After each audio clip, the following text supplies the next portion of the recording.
حضرت مجاہد حسنین حبیبی صاحب نظامت کے لیے دائز پر تشریف لا رہے ہیں۔ معزز و موقر علماء کرام، محترم سامعین باتمکین، پردہ میں بیٹھی خواتین امت، سوغات سلام کے ساتھ اپنے اس خادم ناچیز مجاہد حسنین حبیبی سیتامڑھی بہار کو قبول کیجئے اور اجازت دیجئے۔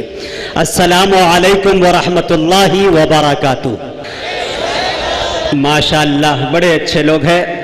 مجھے پتا ہے کہ یہ نوگاواں سادات کی سرزمین پہ پورے ملک ہندوستان کا ایک لوتا یہ پروگرام ہے جو حضرت عمر کی شان میں اتنا بڑا اور اتنا عظیم پروگرام ہوتا ہے۔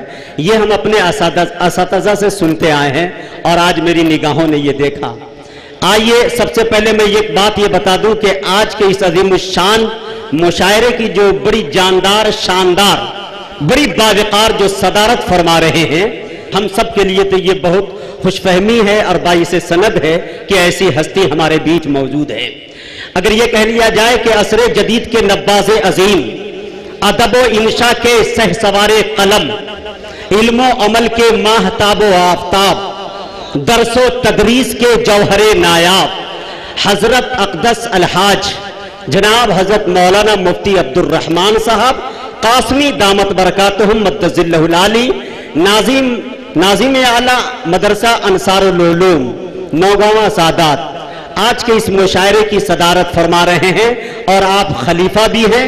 حسین احمد مدنی کے خلیفہ جناب حضرت مولانا سید شاہ احمد صاحب مراد آبادی اور ان کے خلیفہ ہمارے حضرت ہے۔ یقین ان کے جوتوں میں بیٹھنے کے بعد یہ پتہ چلتا ہے کہ جو بات دوا سے ہو نہ سکی، جو بات دوا سے ہو نہ سکی، وہ بات دعا سے ہوتی ہے۔